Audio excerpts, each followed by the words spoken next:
Mapagpalang umaga. Inaanyayahan ko po kayo na samahan ako panoorin ang video na ito. Mga bidyong inihanda ng mensahero ng silangan na kung saan inilahad niya dito ang mga tunay na pangyayari. Libo-libong taon na po ang nakakaraan. Tara po, panoorin po natin. Baka dito po ang iyong matagal nang gustong malamang katotohanan.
Masayang bati ulit mga Ophirians. Sa mga new subscribers, welcome to Ophirian Heritage Conservatory. Ipapakita natin ngayon ang mga gawain ng serpent seeds na hindi nakikita ng karamihan. Tutuklawin na sila ng serpent seeds pero hindi pa rin nag-aalam dahil ayaw nilang tanggapin ang katotohanan ng Genesis chapter 3 verse 14 and 15. The Elohim said to the serpent, I will put enmity between your seed and the woman's seed. He will crush your head and you will bruise his heel. Hindi nyo makikilala ang serpent seeds hanggat patuloy kayong nagbubulag-bulagan sa katotohanang ibinabahagi ng Ophirian Heritage. Sa video na ito, malalaman nyo kung paano napasok at nakuha ng serpent seeds ang mga kaharian sa mundo mula pa sa sinaunang panahon. Bago natin ibigay ang karugtong ng nakaraang video ng Babylon series, magbibigay lang po tayo ng konting patnubay sa mga baguhan. Mas maganda po kung gagamitin ninyo ang playlist na inihanda namin para kompleto at tama ang pagkakasunod-sunod ng inyong panunuorin. Nasa description po ang link. Itong pinapanood nyo ngayon ay kalagitnaan na ng dalawang series. Para makasunod po kayo at maunawaan ito, kailangan pong napanood muna ang creation series mula sa simula. Tinutumbok po ng series ang Mystery Babylon at iba pang prophecies. Ang pinakapundasyon ng Revelation ay ang Genesis. Ang susi sa Mystery Babylon ng Book of Revelation ay ang tamang pagkakaunawa ng serpent seed mula sa panahon ni Adam and Eve. Kapag hindi yan inalam, hindi rin mauunawaan ang kabuuan ng Book of Revelation. Pansining mabuti, ang Genesis ay nagsimula sa Tree of Life, ang Book of Revelation ay matatapos sa Tree of Life. Ngayon, dugtungan na natin ang nakaraang video. Ito na po ang Serpent Seed number 6 at ito ay Babylon Series number 3. Sa ating pagpapatuloy, laging tandaan na meron pang Nephilim pagkatapos ng baha na nakikialam sa human race. Carrier man ng serpent seed o hindi, kapag nalahian ng Nephilim ay nagkakaroon ng matingkad na kulay na sobrang naiiba sa kulay ni Shem at Ham. Ang lahi ni Shem ay mula sa pagiging very dark brown hanggang sa pagiging light brown o kayumanggi. Categorically, mabibilang ang Shemites sa black race dahil sa melanin content. Ang lahi naman ni Ham ay much darker kaysa mga Shemites. Hindi na natin kailangan pang ipaliwanag bakit halos walang melanin pigment ang lahi ni Japheth. Kahit manirahan sila sa Africa at mag-sunbathing ng matagal, kahit na malapnos na ang balat nila, hindi nila makukuha ang kulay ni Shem at Ham. Sa kabilang panig naman, kahit pumuti ang lahi ni Shem, dahil hindi nasikatan ng araw, muling babalik ang tunay na kulay kapag nasikatan na. Yan ay dahil sa natural melanin content ng balat ng mga Shemites. Hindi po totoo ang sabi-sabi na kapag ikaw ay nasa malamig na lugar, ang magiging lahi mo ay magiging parang kano. Katunayan, ang kulay ng mga native Eskimo mula sa pinakaunang lahi nila ay ganun pa rin naman hanggang ngayon. Hindi sila nagmukhang kano. Sa nakaraang video, may iniwan tayong katanungan kung sino ang nagpasimula ng snake divination o snake worship. Kapag alam natin kung saan nagsimula, madali nang masundan ang kanilang bakas sa kasaysayan. Mahalagang mag-recap tayo ng kunti para ma-refresh ang ating kaalaman mula sa nakaraan. Naipakita natin sa mga lumipas na video na sina Ama ang snake carrier na direktang nanggaling sa lahi ni Cain. Ang serpent gene ay taglay ng mga anak ni Ham at ito ay nabuhay kay Cainaan. Kung hindi ito lubusang nauunawaan, payo namin balikan nyo ang nakaraang videos ng creation series. Ngayon, bakit natin ito binibigyan ng diin sa pagtatalakay?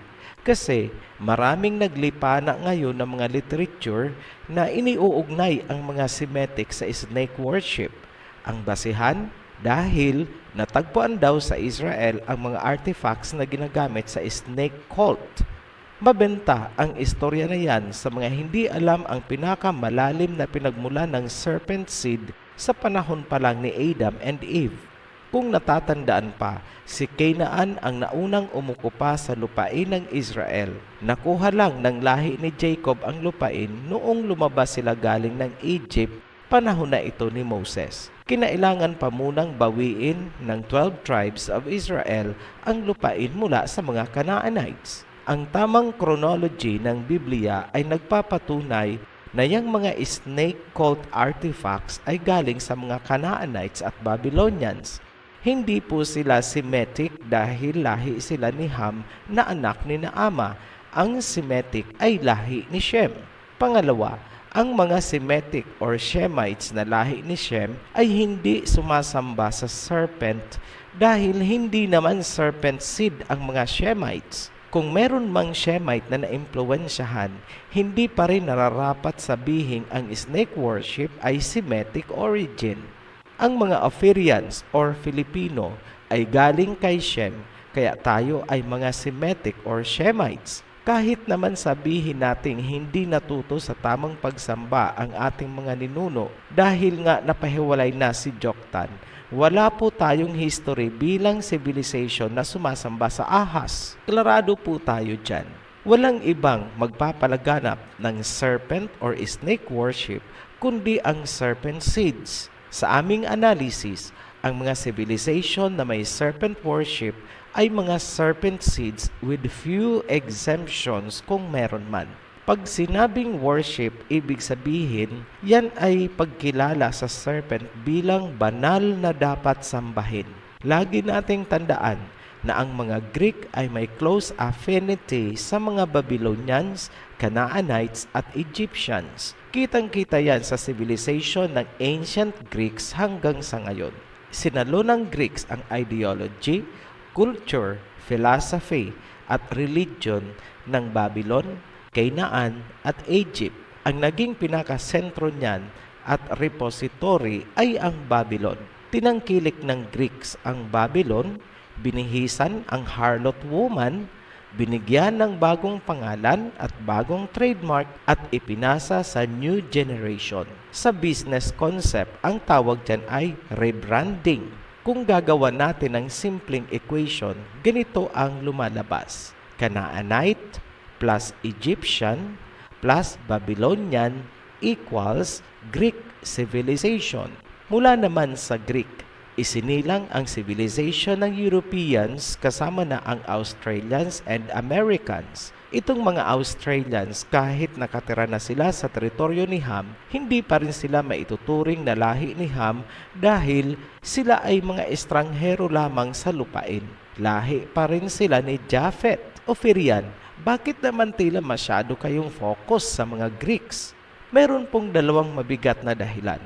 Una, sila ang nag-translate ng Old Testament mula sa Aramaic Hebrew dialect papuntang Greek.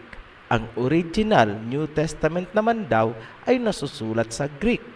Lahat ng iba't ibang versions ng Biblia na hawak ng iba't ibang relihiyon ay galing na sa kamay ng mga Greeks.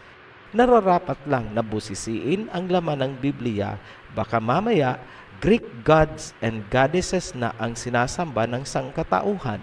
Ang pangalawang dahilan, bakit tayo nag-focus sa mga Greeks? Kailangan nating masundan kung saan napunta ang serpent seeds matapos malusaw ang kanilang pugad sa ancient Babylon. At saan naman sila pumunta noong nalusaw din ang ancient Greek civilization? Sino ang kumupkup sa harlot woman? Kapag nasundan, sakalang lilinaw ang sinabi sa sumpa na I will put enmity between your seed and the woman's seed. He will crush your head and you will bruise his heel. Ibig sabihin, magkakaroon ng banggaan ang dalawang human race, serpent seeds versus seeds of the woman. Lagi pong mag-clash ang dalawang yan na sinimulan ng pagpatay ni Cain kay Abel. Gantihan yan hanggang sa dulo ng panahon on a global scale. Sinabi din yan sa Matthew, nations shall rise against nations. Ibig sabihin, ang mga nations na pinamumunuan ng serpent seeds at nations na pinamumunuan ng woman's seeds ay laging maglalaban hanggang sa dulo ng panahon. Yan ang inilalarawan ng Book of Revelation. Mapipigilan ba natin? Hindi. So bakit pa natin inaaral itong prophecies mula sa Genesis kung hindi naman pala mapipigilan? Simple lang po, para alam natin kung saan tayo dapat lumugar. Hindi po natin hangad na magkaroon ng pagkakahati-hati ang sangkatauhan. Ngunit, ihayag man natin o hindi ang ating nalalaman, ang sumpa ay nangyayari na noon pa hanggang ngayon at hanggang sa darating na panahon. Ang nakasulat ay matutupad sa ayaw natin at sa gusto. Balikan natin ang serpent divination o worship na ginagawa ng serpent seeds. Magsimula ulit tayo sa pinakamatandang civilization sa Fertile Crescent pagkatapos ng baha. Canaan at Mesopotamia ang focus natin muna. Maraming artifacts na ginagamit sa serpent cult or snake worship ang natagpuan sa Canaan at mga lugar sa Israel na inukupan ng lahi ni Canaan bago pa man dumating doon ang mga Israelites. Dalawa ang natagpuan sa Megiddo, isa sa Gezer, isa sa Sanctum Sanctorum ng Area H Temple ng Hazor, at dalawa naman sa Shechem. Iisa ang sinasabi ng Bible, History, and Archaeology. Ang mga lugar na yan ay inukupan ng mga Canaanites bago pa man dumating ang mga Israelites. Wala pong kinalaman ang mga Shemites o Semitic sa snake worship. Ngayon, may history ba ng hidwaan sa pagitan ng Canaan at lahi ni Shem? Yes, meron. Inagaw ng mga Canaanites ang lupain ng Israel at nagkaroon ng sagupaan sa pagitan nila noong panahon ni Joshua matapos makalaya ang mga Israelites mula sa Egypt. Kung ganon, natupad na naman ang sumpa. I will put enmity between your seed and the woman's seed. He will crush your head and you will bruise his heel. Pumunta naman tayo sa Egypt. Kung naaalala pa, ang Egypt ay nagmula kay Mizraim na anak ni Ham. Ibig sabihin, kapatid ni Mizraim o Egypt si Canaan. Mga serpent seeds ba sila? Yes, dahil anak sila ni Naama. Kaya huwag kayong magtataka kung bakit inalipin ng Egypt ang Israel ni Shem habang inagaw naman ng Canaan ang lupain ng Israel.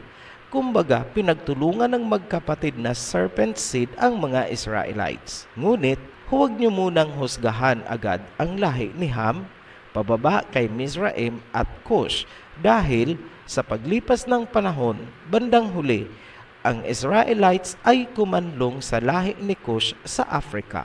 Tandaan po natin na ang serpent genes ni Ham ay dormant o recessive dahil diluted na ito ng genes ni Noah. Yung galing kay Canaan ang naipasa sa Babylonians na active.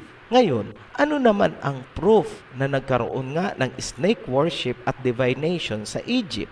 Ang cobra ay sinasamba ng mga Egyptians. Ang cobra ay hindi lamang nauugnay sa sun god na si Ra, kundi sa iba pang mga gods gaya ni Wadjet, Renenotet, Nehebkau, at Meretseger. Sino si Wadjet? Siya ang patron goddess ng Egypt na kadalasang inilalarawan na isang snake na may ulo ng babaeng tao. Ang Per-Wadjet City ay dedicated sa pagsamba kay Wadjet at sa kanya rin ipinangalan. Ang simbolo ni Wadjet na tinawag na Ureus ay matatagpuan sa royal crown ni Ra at sa headdress naman ng Pharaoh. Tandaan niyo po, itong Ra ay God of the Sun.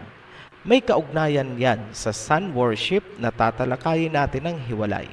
Ang isa pang God na may kinalaman sa serpent worship ay si Meretseger at nauugnay naman kay Osiris, ang God of the afterlife ng mga Egyptian. Ang ibig sabihin ng Meretseger ay she who loves silence. Kung kaya, siya ay itinuturing na goddess ng mga libingan.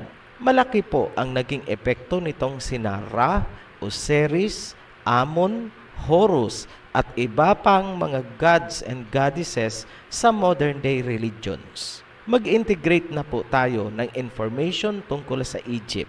May pyramid ba ang Egypt? Of course, yes.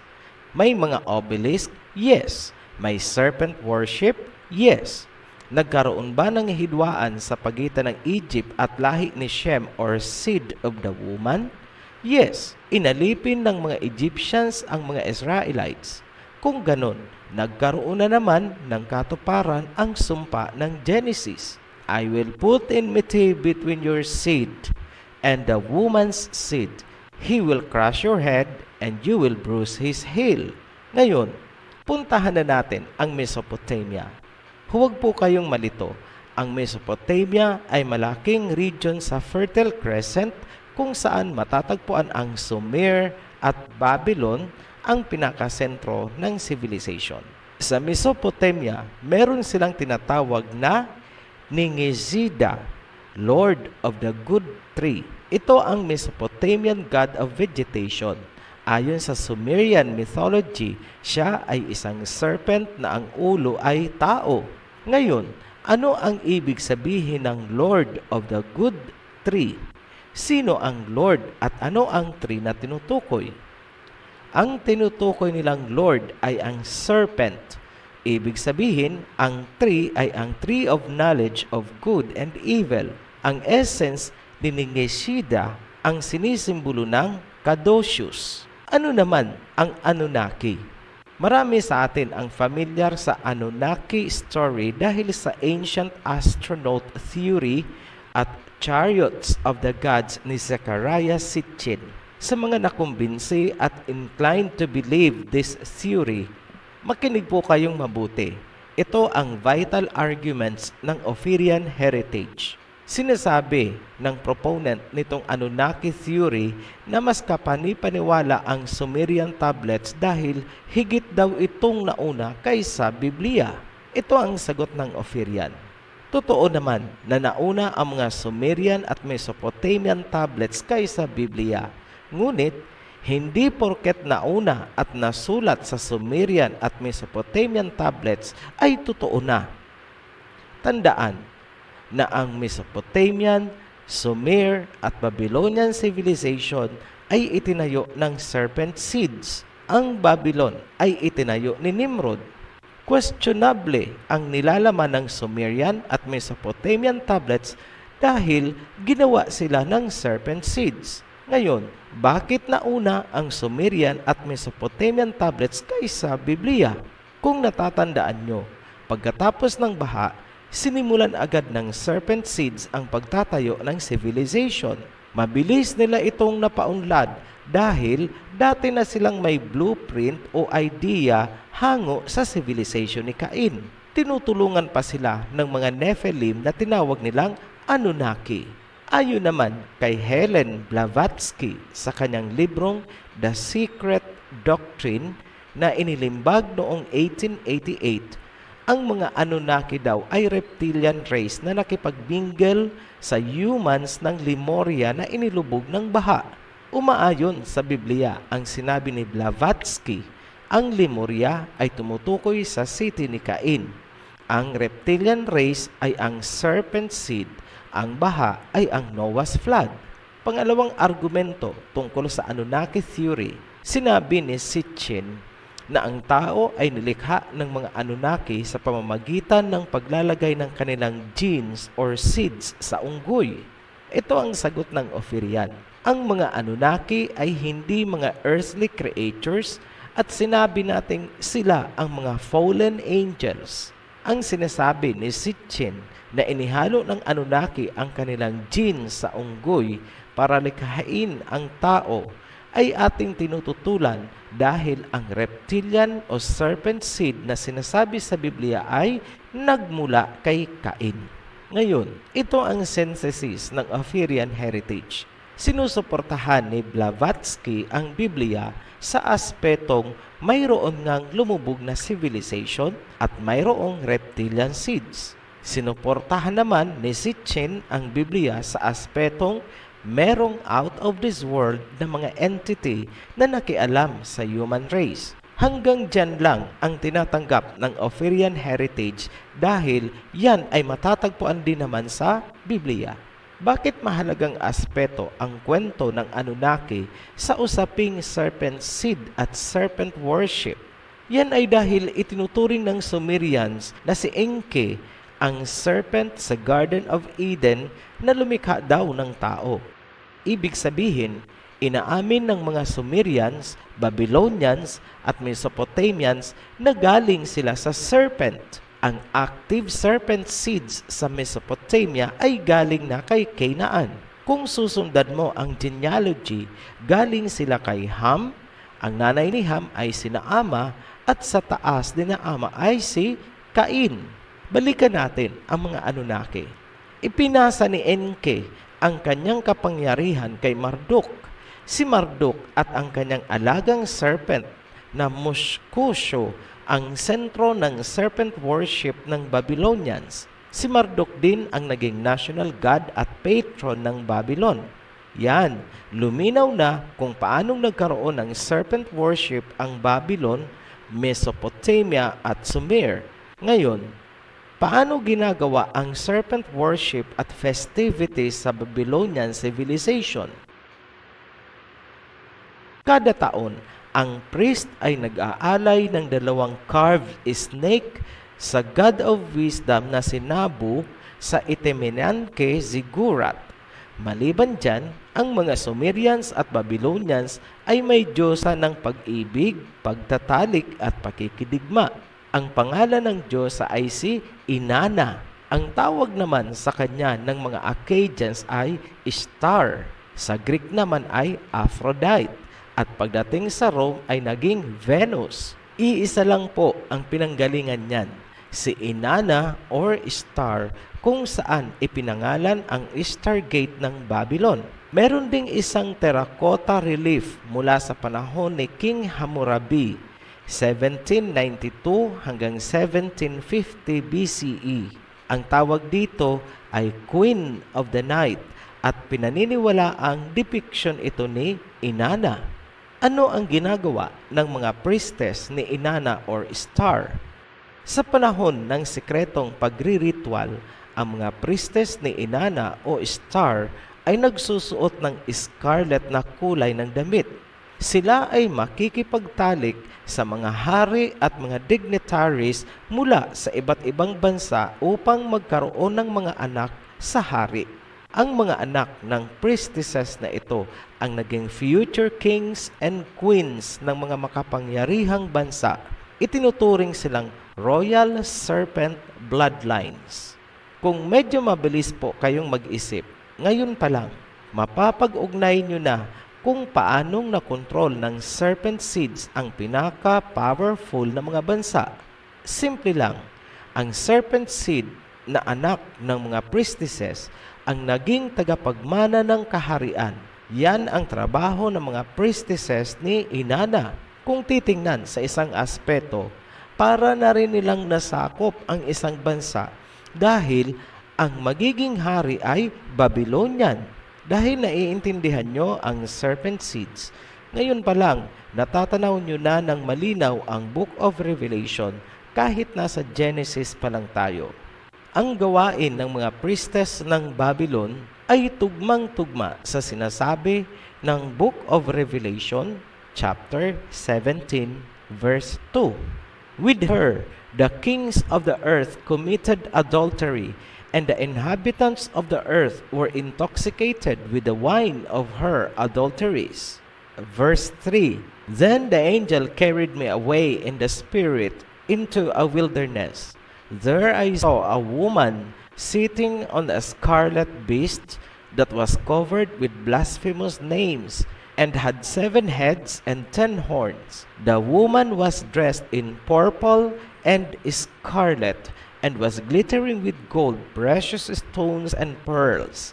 She held a golden cup in her hand filled with abominable things and the filth of her adulteries. The name written on her forehead was a mystery, Babylon the Great, the mother of prostitutes and of the abominations of the earth. Ang sinasabi ng Revelation na ang mga hari daw ng mundo ay nakipagniig, fornication, adultery, dito sa harlot woman ay tila hindi lamang symbolic kundi literal na nangyari mula pa sa ancient Babylon. Nagtutugma at iisa ang sinasabi ng history, archaeology at Biblia. Ngayon, nagkaroon ba ng banggaan sa pagitan ng ancient Babylonians at lahi ni Shem? Yes. Nilusob ng Babylonians ang Israel at winasak ang templo. Kinuhang bihag ang mga Israelites na lahi ni Shem. Sa panahong yan nangyari, yung inilagay si Daniel sa yungib ng mga leon.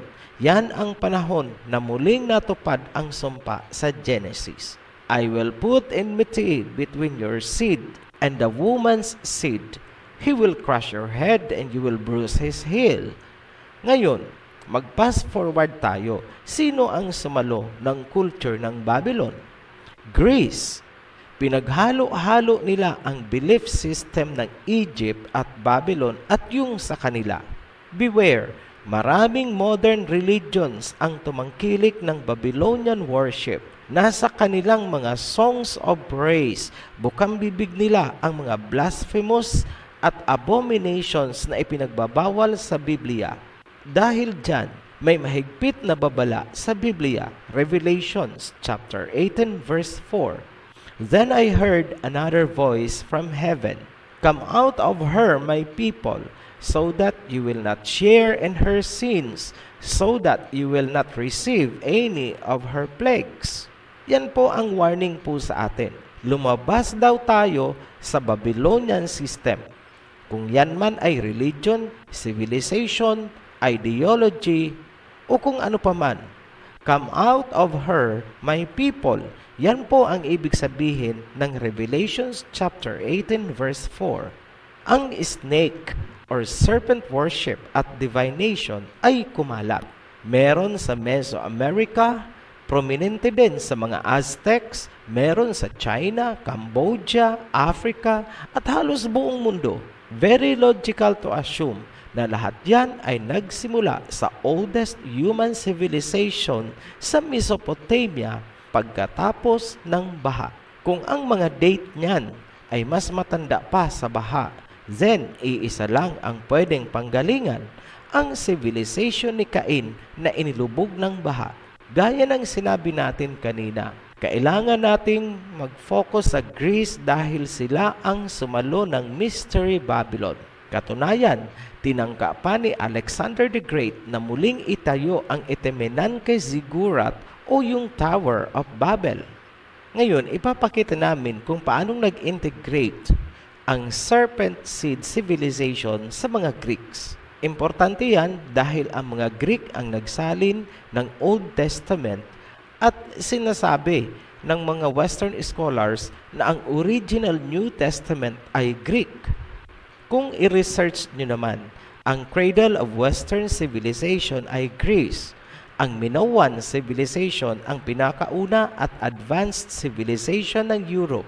Ilalahad namin ang serpent worship ng mga Greek at pagkatapos may ipapakita kaming isang pangyayari sa Biblia na sobrang Greek ang pagkakagawa. Ang Greek oracles ang nagpatuloy ng tradisyon na pagsamba sa Egyptian cobra goddess na si Wadjet. Huwag pong kalilimutan na Egypt at Babylon ay iisa lamang kung pag-uusapan natin ang snake worship. Kung ano ang meron sa Egypt, yun ang nagsimula sa Babylon ni Nimrod. Isang napakapopular na pangalan sa ancient Greece ay si Alexander the Great at ang kapatid niyang si Cleopatra. Ang nanay nila ay si Olympias na asawa ni King Philip II noong 357 BCE. Si Olympias ang naging Queen of Macedonia. Ayon kay Plutarch, isang 1st century AD biographer, si Olympias ay isang debotong miyembro ng cult of Dionysius na sumasamba sa ahas. Kilala si Olympias bilang isang mahusay na snake handler sa ancient Greece. Ayon mismo kay Olympias, ang ama ni Alexander ay si Zeus na nag-anyong serpent o snake. Ang kwentong yan ay pinaniwalaan ni Alexander dahil ganyan din ang sinabi sa kanya ng isang Egyptian oracle. Sinabi natin sa naunang video na ang serpent civilization ni Cain na muling binuhay ni Ama pagkatapos ng baha ay nasusuklam sa Creator at sa seeds of the woman. Gagawin nila ang lahat ng abominations, blasphemies, at panlilinlang sa mga tao bilang pagre-rebelde sa Elohim. Gumawa din sila ng sariling version ng creation, at ang bida ay ang serpent. Nabanggit na namin yan sa nakaraang video, ngunit bilang pagbibigay diin sa ginagawa nilang snake worship, muli naming babanggitin dito. Sinasabi ng mga Greeks na ang serpent ang nagbigay ng kaalaman sa mga tao upang makalaya sa sakim at malupit na iluhim. Para sa mga Greeks, ang serpent ang nagbibigay ng kalayaan, karunungan, kagalingan at kaligtasan para sa sangkatauhan. Yan ang kanilang iniingatang doktrina habang tinatranslate nila ang Biblia mula sa Aramaic Hebrew papunta sa Greek. Ngayon, bibigyan namin kayo ng palaisipan. Sa Genesis, ang serpent ay nauugnay sa panlilinlang, kapahamakan at kamatayan ni Adam and Eve at ng buong sangkatauhan. Ang icon ng fall of humanity ay ang serpent.